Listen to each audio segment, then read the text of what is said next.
I'm going to explore the history of animal activism to the present, why animal activists have failed in the past, and what I envision for the future of animal activism, as well as my personal experience being an advocate and what I see as barriers for animal professionals who are trying to change the system.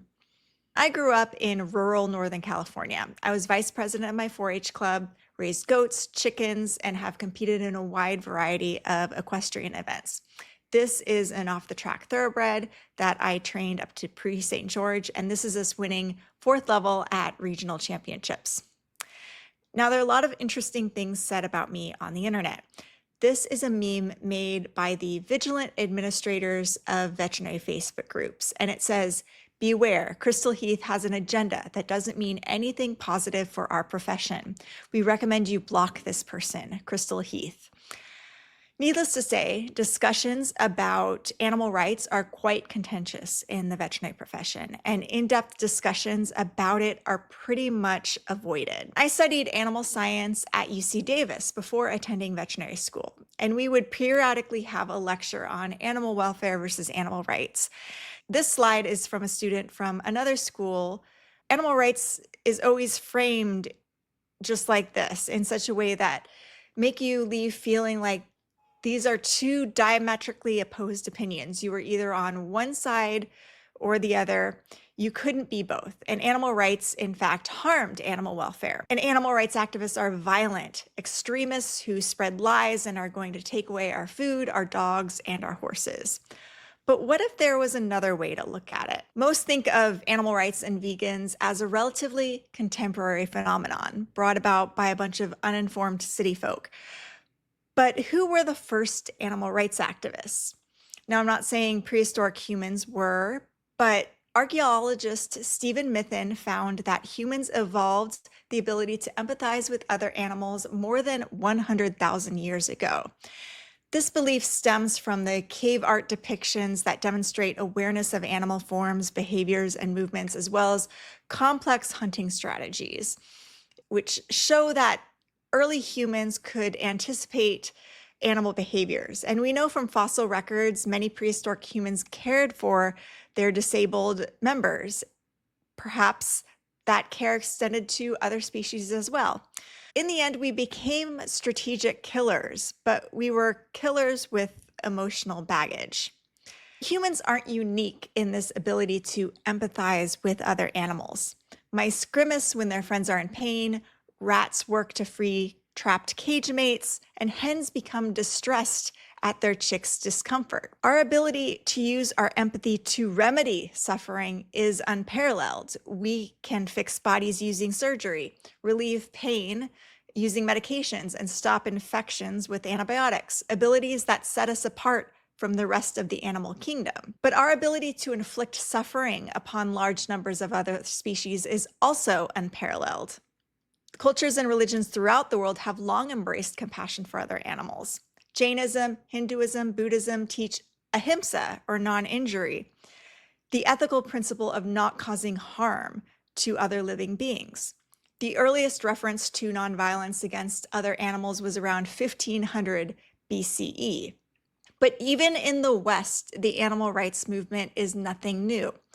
It was once so successful, in fact, that it led Irish playwright and Nobel laureate George Bernard Shaw to write, "I'm beginning to be astonished at the difficulty I now have in finding anybody who eats meat." Annie Besant, the British socialist, women's rights activist, and advocate for India self-rule, who was one of the women who inspired Gandhi, wrote, "The food reform movement has outlived its period of ridicule. It is entering on a period of recognition amongst all thoughtful and intelligent people." And the food reform movement was part of this broader humanitarian wave at the time. The vegetarians were involved in other movements as well, such as slavery abolition and women's suffrage. This led suffragist Maud Joachim, who herself was jailed several times for her activism, to write, "It is a strange fact that the ranks of the militant suffragettes are mostly recruited from the mild vegetarians, and the authorities in prison have allowed us a special vegetarian diet." The reformist wave brought about the founding of the RSPCA. Veterinarian William Youatt was one of its members, and he wrote the book, The Obligation and Extent of Humanity to Brutes in 1939. It says, although less intelligent and not immortal, they are susceptible of pain, but because they cannot remonstrate nor associate with their fellows in defense of their rights, our best theologians and philosophers have not condescended to plead their cause or even to make mention of them, although, as just asserted, they have as much right to protection from ill usage as the best of their masters have. It would be another 148 years until the American Veterinary Medical Association formally recognized the importance of animal pain and its management. And to this day, they still do not call for analgesia during castration of piglets less than 14 days of age, although the vast majority of piglets in the US are castrated before 3 days of age. Leo Tolstoy's extensive writing on the topic of slaughterhouses is often summed up in the apocryphal quote, as long as there are slaughterhouses, there will always be battlefields. But perhaps the reverse is true. Before World War I, the British Empire was home to a vibrant vegetarian community. A Kiev Vegetarian Society canteen, one of about a dozen vegetarian canteens in the city, served more than 200,000 visitors in 1911. Jews made up the largest group, 37.4%, according to a 1912 survey. But by the end of World War II, the Holocaust had decimated their population. During World War I, European farmers became soldiers, and American farmers were called to feed the Allied forces. In 1917, a meat industry trade journal foreshadowed the coming intensification of U.S. agriculture. They wrote, "The stern necessity of war has created an undreamed of efficiency that will last long after the war. We as a nation must compete with that efficiency if we are going to hold any share of trade in the world." And this set the stage for modern industrial animal agriculture. I've attended several talks about climate change and sustainability at veterinary conferences, and a common theme always emerges. They tell us that as a nation grows wealthier, their demand for meat increases. So veterinarians have a duty to ensure a safe and plentiful supply of animal protein to meet this demand. But is demand for meat really driven by the people? Or is demand driven by corporations? What other demands increase with a nation's wealth? It turns out that spending on gambling, alcohol, and luxury goods also increases. Do we have an obligation to meet this consumer demand? This pork industry webinar sheds some light on how the pork industry works to increase consumption of their products. Mohan Sahani of Northwestern University, an expert in business innovation and marketing, said, "If you build a habit, something they do day in and day out, you've got a great business. Google is a toothbrush. Facebook is a toothbrush. We've got to make pork into a toothbrush, not just something that's exotic that you do occasionally." Last year, we obtained records via a Freedom of Information Act request from the USDA Agriculture Marketing Service about an $8 million university-based National Pork Board program to enhance consumer trust in the pork industry. Vox covered our research in this article if you want to check it out. And there's the Chicken Marketing Summit. Last year, they discussed how to bridge the trust gap with Gen Z consumers, among other topics. This year, expect to see more about how to use artificial intelligence in marketing, and of course, the many celebrity endorsements. But where are the celebrity endorsements for beans and tofu? Why isn't there much interest in the soy and bean industry to get people to consume their products instead of animal-based protein? Well, according to the American Soybean Association, 90% of US soybeans go to animal feed. It is more profitable for commodity companies to sell their products as animal feed than it is to feed humans directly. This allows them to expand their markets. The historian Ariel Ron put it best. The astonishing profusion of commodity crop production required finding new ways to upsell calories for an affluent consumer society. Meat was the economic solution to the historically unprecedented problem of large structural caloric surpluses. What are the effects of this structure of financial incentives? Now, 60% of the biomass on Earth is farmed to animals. Only 4% are wild animals.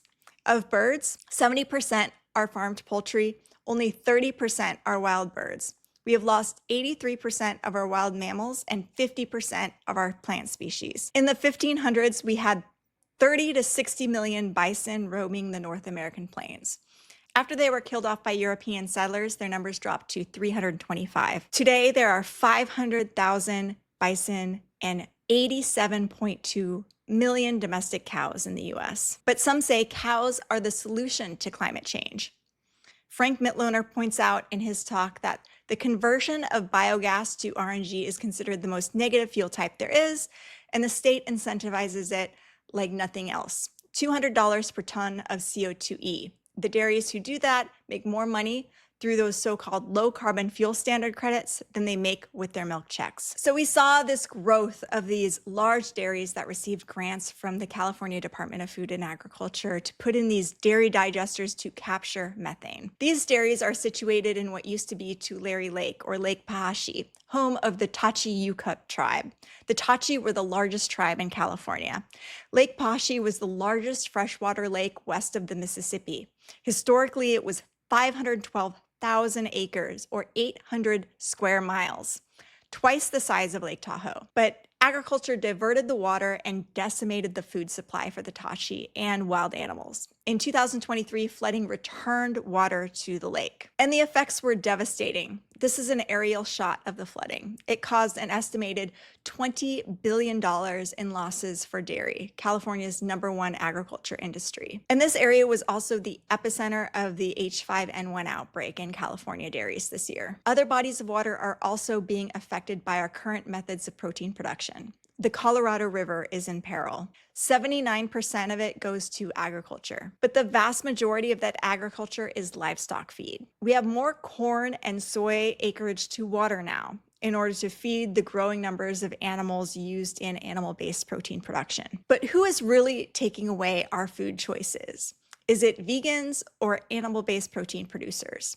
Lawmakers are preventing animal-free methods of protein production from competing with animal-based methods. Cultivated meat has been banned in Florida and Alabama, and several other states are considering bans, including Nebraska.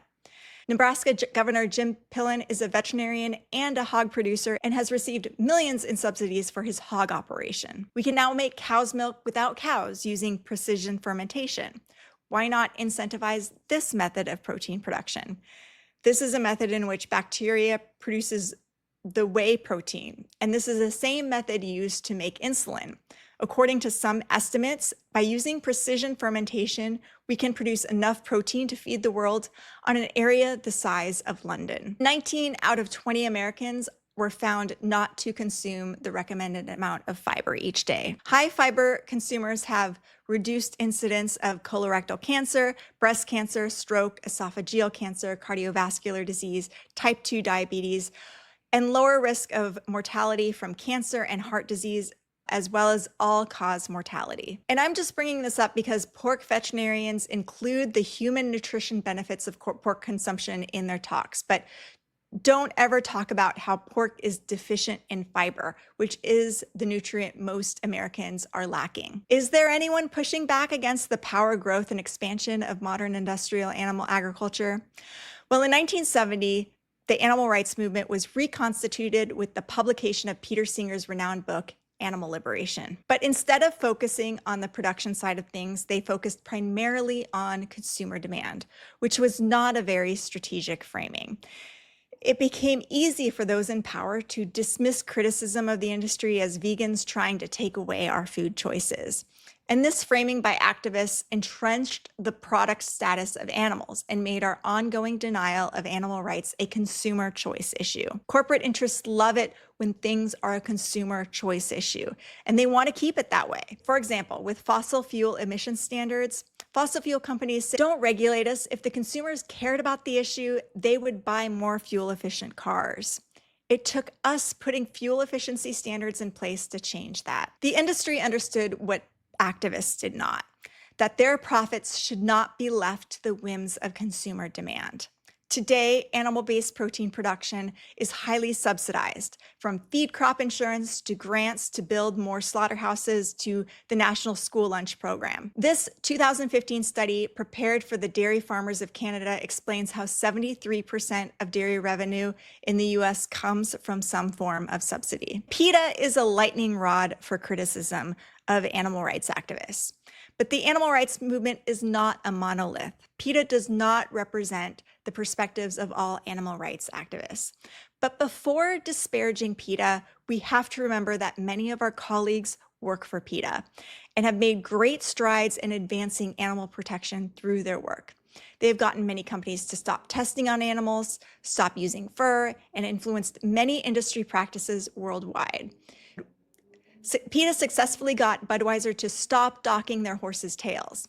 It wasn't the American Association of Equine Practitioners who did that. And I don't know if you know Chimp Crazy, but Jared Goodman and Brittany Peete worked tirelessly to save the chimps from tonia haddocks, among all the other work they do in captive animal advocacy. But many of us disagree with PETA's framing sometimes too, and that's okay.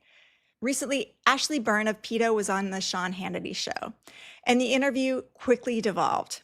Hannity wasn't interested in having a good faith conversation. Hannity said he is on the carnivore diet and asked her, "Do you have a problem with my diet?" And she replies, "You might have a problem with your diet eventually." Sure, many people may be healthy on a carnivore diet, but the production practices used to produce the vast majority of meat might not align with our values.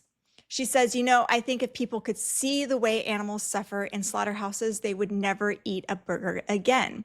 But many of us work in slaughterhouses and continue to eat burgers because we believe we are doing a difficult but necessary job. And many have been led to believe that even when things go wrong, death in a slaughterhouse is still better than death in the wild. Others of us believe that might not be true. But even if it was, no matter how humane the death, many of us believe it is still wrong to kill someone for profit. So how do you think this makes our colleagues who work for animal rights feel when they see a slide like this in veterinary schools? Is this making students turn away from potentially promising and rewarding careers in animal advocacy? This slide states what animal rights activists are against and don't explain why they feel the way they do. It also says that animal activists often misinform the public and use violence and stunts in order to receive donations for their organizations to help animals. Well, humans are animals, so I don't think anyone who causes harm to someone psychologically or physically should be considered an animal rights activist. And as far as saying animal rights activists are completely against these things is inaccurate. Many animal rights activists don't think riding horses or having dogs and cats is wrong. Many believe that there can be animal research that is ethical, just like how humans have rights, but human research can still be ethically done. It's a spectrum and many discussions worth having, and some believe we should not have anything to do with animals and should scale down companion animals too. And I think many non-animal rights activist veterinarians would concur that there are people who shouldn't have companion animals. Forcing humanity to not have anything to do with other animals kind of goes against our nature, though. Humans and animals have a tendency to come together. Can we have a relationship with other animals in a non-exploitative way? But ethics and philosophy aside, going against our nature and killing for 8 hours a day in a slaughterhouse wears on us. Slaughterhouse workers suffer from high rates of injuries, but also psychological distress, perpetration-induced traumatic stress, and this leads to increased dependency on alcohol, drugs, and domestic violence. But what if we could completely automate a slaughterhouse and no human has to be involved in the killing process? We still have the problem of the increasing incidence of infectious disease outbreaks. We are seeing an increase in infectious disease events. And this article explains the infectious disease trap of animal agriculture. As the animal protein industry increases demand for animal-based protein, this leads to greater deforestation, which provides an opportunity for zoonotic disease spillover events. But intensification also lowers the price of animal-based protein, which helps the industry increase demand even more because demand for meat is elastic with respect to cost.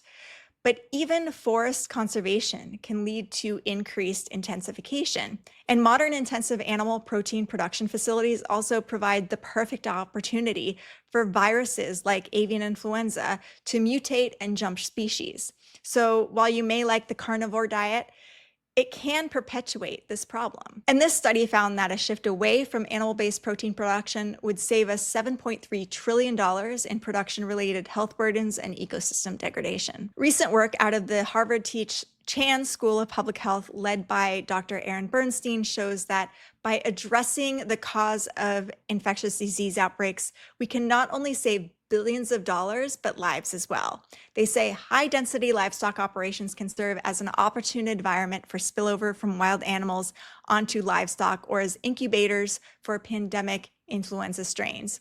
Large pig and poultry farms are where the genetic reassortment needed to source pandemic influenza strains may most likely occur. So who has the power to influence policy and legislation related to animal agriculture, intensification, and expansion? Well, we do. We are highly influential when it comes to advocating for policies related to animals.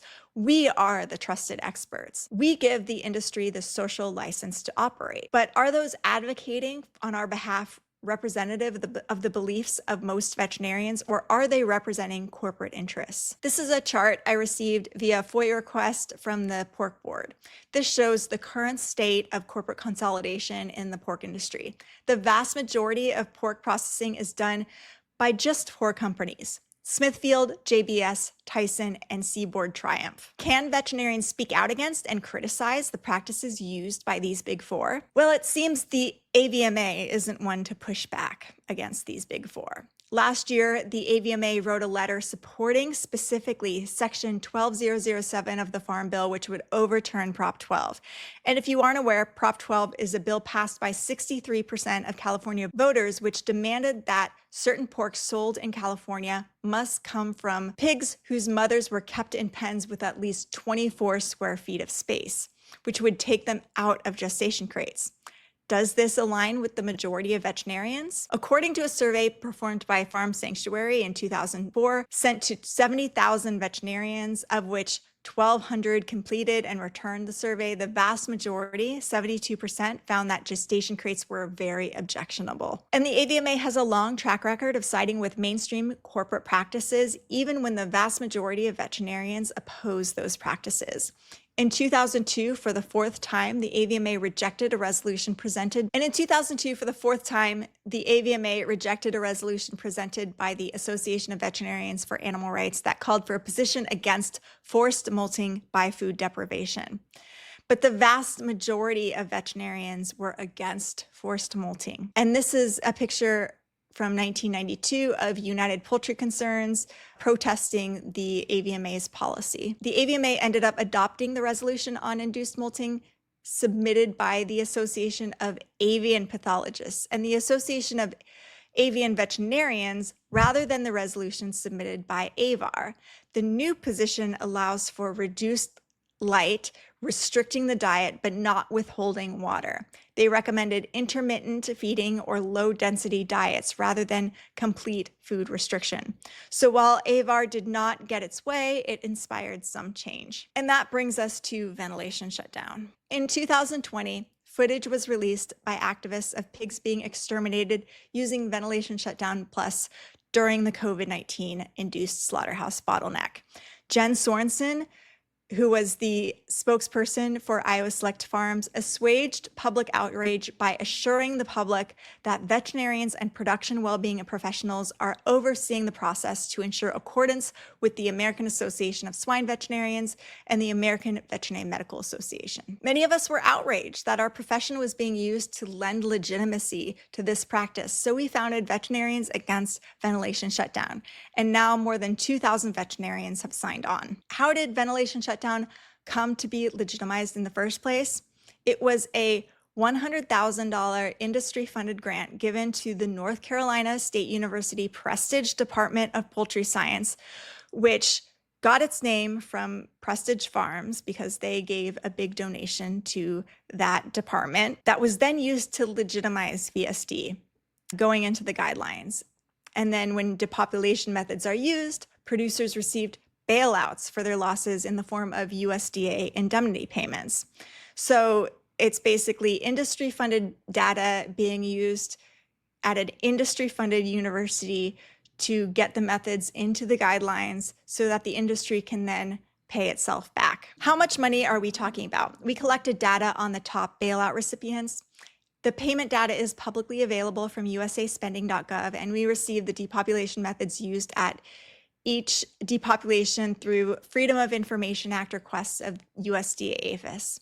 Then we were able to match the payment data to the depopulation events to figure out which companies used which depopulation methods. The biggest bailout recipient is Jennie-O Turkey Store. They received $107 million. Herbrooks Poultry Ranch came in second with $89 million, and Cal-Maine Foods came in third with $44 million. Does allowing bailouts and legitimizing ventilation shutdown actually lower the price of food? Cal-Maine Foods' stock price has more than doubled over the past year. Their quarterly sales have skyrocketed 718%. Their CEO's salary is over $1 million, which honestly is pretty low for a CEO. Tyson's CEO makes $13 million, Hormel's CEO makes more than $6 million, but their average worker only makes $47,000 a year. We have a blog that details the revenue and CEO salaries of some of these companies that use VSD. So allowing VSD doesn't actually lower the cost of food, it just allows these corporations to not put plans in place to use less cruel methods. Our research was featured in a story that appeared on the front page of the New York Times back in April of 2024. One AVMA leader said on a public forum in response to my post about VSD, mass poultry depopulation by ventilation shutdown in combination with a secondary method is considered humane and fully supported by hundreds of veterinarians who worked on the reference committee. But a recent poll of 3,059 veterinarians on the Veterinary Information Network showed only 1.1% believe VSD Plus is an ethical and humane method of depopulation. When veterinarians first sent the petition to the AVMA House of Delegates to reclassify ventilation shutdown, the House of Delegates voted to put the question back to the panel on depopulation to decide. House of Delegates member Michael Zager is quoted in the media as saying, "We have African swine fever in the Dominican Republic, there's avian influenza, there are going to be times when this is needed, like it or not." But this statement deflects from the real issue, the fact that producers failed to plan to use less cruel methods. And since they receive bailouts for its use, there's no incentive to put plans in place to use less cruel methods. More than a year went by with no change, and VSD is now widely being used to depopulate poultry flocks due to avian influenza. Veterinarians then submitted another petition asking that in the interim, while they are reviewing the guidelines for depopulation, that they reclassify heat stroke as not recommended. This petition was not allowed to be heard at all, and at the next meeting, they actually changed the House of Delegates manual to say, the HAC, House Advisory Committee, may determine that a proposed resolution is out of order if the resolution is substantially similar to one previously presented to the House of Delegates, or if the resolution is outside the authority of the House of Delegates. In such a case, the proposed resolution will not be presented to the House of Delegates. So can you go through normal channels to address these issues? What happens to veterinarians who push back against the most powerful and abusive industry on the planet? I've heard stories from numerous veterinarians, those who don't even consider themselves animal rights activists. They aren't vegan, they just are research vets, production vets, zoo vets trying to make their industry better and improve the welfare of the animals in their care. And their stories are heartbreaking. Many do not want their stories shared, but I will share my own story. During the COVID-19 induced slaughterhouse bottleneck, I was kind of thrust into the public sphere. I had voiced concerns about modern and intensive animal protein production practices, terminal surgeries, etc. This meme went around about me. I was banned from veterinary Facebook groups. I can laugh about it now, but it was quite frightening at the time. Then a few months later, we got this email via FOIA request from the Animal Ag Alliance showing how they likely fanned the flames of this pile-on. Even 3 years later, I was feeling the effects of this. Me and half a dozen other veterinarians were barred from attending the AVMA's Cargill-sponsored Humane Ending Symposium. This story appeared in VIN News, and when Jennifer Fiala asked AVMA leadership why we were barred, they basically implied that because other anti-VSD activists had staged protests that our presence posed some kind of threat. They said, "We don't want anything to hinder their ability to share information. We can't have people afraid to provide information because they're afraid they will be publicly targeted." We have not publicly targeted anyone, but I have been publicly targeted and suffered lost opportunities because of my position and my advocacy. And I have a dossier full of emails showing that from my colleagues. I was also barred from the AVMA's legislative fly-in. They sent me this snarky email saying, "The issues we'll be talking about include legislation such as the Healthy Dog Importation Act, and participants in the fly-in will be focused on these particular issues versus the issues you care so passionately about." So a student suggested that I apply to speak at the SAVMA Symposium in March. And to be honest, I was tired of being controversial. So I thought I was going to go back to my roots, which is money and how to pay off debt. So I suggested this talk, paying off student debt quickly so you can follow your passion. They had accepted my talk back in September, and I'd paid to have a table there for our honor, which was accepted back in July. But I got this email which says that they don't have space for me, but it adds, "Part of what SAVMA considers when selecting participants for its symposium is each participant's policy positions and prior conduct at similar events. Unfortunately, your prior actions at AVMA events and the policy positions of our honor raise concerns regarding participation at SAVMA Symposium."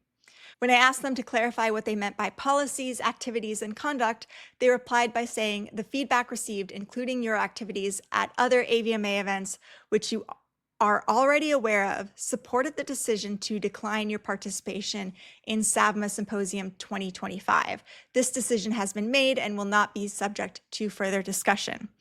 I wanted to ask, what would you do if you were in my position? But not knowing what conduct or activities they are referring to, and the fact that she said this will not be the subject of further discussion, made me decide not to reply. It seems like I am being character assassinated and a false narrative is being spun about me behind the scenes. So what can you do now? Well, AVMA members had until January 30th to comment on the guidelines for the depopulation of animals. Right now in the draft, VSD is listed as a Tier 3 method for pigs and a Tier 2 method for poultry birds. Tier 1 methods are the least cruel methods that result in rapid unconsciousness. Tier 1 methods are to be prioritized, while Tier 3 methods are to be used only when doing nothing would result in more suffering than if Tier 3 methods were not implemented. Many groups have joined together to draft a letter to the AVMA, and veterinarians could sign on to this letter. I found this book, The Occasional Human Sacrifice by Carl Elliott, really illuminating. It is about the whistleblowers in modern human experimentation, from the Tuskegee syphilis study to the unethical Cincinnati Medical Center radiation studies performed from 1960 to 1972, and the grisly tracheal transplant surgeries performed at the Karolinska in 2008. Elliott found that the more difficult it is to get into an organization, the higher degree of self-deception there will be within the organization. When members pay a high entrance fee, literally or metaphorically, they have a higher stake in proving they made a good decision to join. The members of elite organizations are loyal. They defend the organization to others. And I can't help but think the veterinary profession often falls into this trap as well. So many students have told me, "I've already invested $200,000 into tuition. I'm not going to risk ruining my career by speaking out." Humans have rights and protections, but even in human medicine, their rights are violated. Our patients have no rights. So what's the answer? Psychologist Jennifer Freed has proposed what can keep institutions from committing these acts of betrayal upon those who serve or are served by the institution. It's institutional courage. This is when institutions put systems in place to protect whistleblowers, apologize for wrongdoing and repair the damage done, and put structures in place to ensure it never happens again. What would this look like with the AVMA? apologizing to its members it banned from attending events and speaking, giving them the ability to share their stories and ensuring all members can express their concerns in an open and professional way. But just how does change happen? I think most veterinarians assume change happens gradually and over time, but history has shown us that's not always the case. In fact, it would seem while we wait for incremental welfare reforms, things have gotten much worse for the animals. Maybe we can take some inspiration from the suffragettes and modern day activists like ACT UP. ACT UP, which stands for the AIDS Coalition to Unleash Power, was a grassroots activist group founded in 1987 to fight for the rights, healthcare, and dignity of people living with HIV/AIDS. They combated the stigma around people with AIDS, pressured the FDA to speed up the approval process for life-saving drugs for people with AIDS, and advocated for programs enabling patients with life-threatening illnesses to access experimental drugs outside of clinical trials. Their artistic demonstrations and communications with the press inspired bold change for people with AIDS. What if veterinarians joined together with activist groups to protect animals and public health? What could we accomplish? This is one example of a student project a few years ago. Why are we teaching young, bright students how to develop such macabre workarounds so corporations can continue profiting from these methods of intensive animal-based protein production? Sometimes we get so focused on the problem before us that we fail to ask ourselves if it's a problem that even needs to exist in the first place. Do we have an example of bold change in the veterinary profession? Yes, we do. In the past, high-quality, high-volume veterinarians were vilified as devaluing the profession by providing low-cost spay-neuter services. But as shelter medicine became more professionalized and animal lovers created more rescues and spay-neuter centers across the U.S., shelter euthanasia rates plummeted. From 13.5 million dogs and cats euthanized in shelters every year in the 1970s to less than 1 million now in the U.S. Dr. Andrew Knight, Britton Hammack-McCurry, and Kirsten Rosenberg are examples of veterinarians who were conscientious objectors to terminal laboratories in their schools.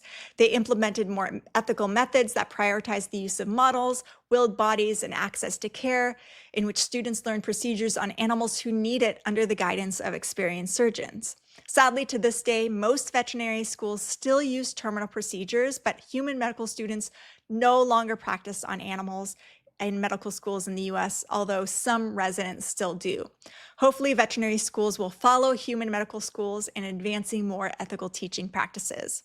This is Dr. Pat Basu, former chief veterinarian of the Food Safety and Inspection Service. He's quoted as saying in the New York Times, "When it comes to power, no one dares stand up to the pork industry, not even the US government." But shouldn't veterinarians stand up to them? Some vets are. This is Dr. Alice Broff, a former pig veterinarian turned animal activist, who is bravely sharing her story about what is really like working in the pig industry. She faced backlash from the Royal Veterinary Society, who threatened to revoke her veterinary license for sharing her story. At the AVMA House of Delegates meeting in July of 2023 in Denver, Colorado, the topic of sustainability came up, and Dr. Martha Smith Blackmore said this: "The elephant in the room is the impact that intensive animal agriculture has on our environment." Dr. Martha Smith Blackmore bravely posed for a photo with peaceful activists at the AVMA Veterinary Leadership Conference and posted this photo on her Twitter.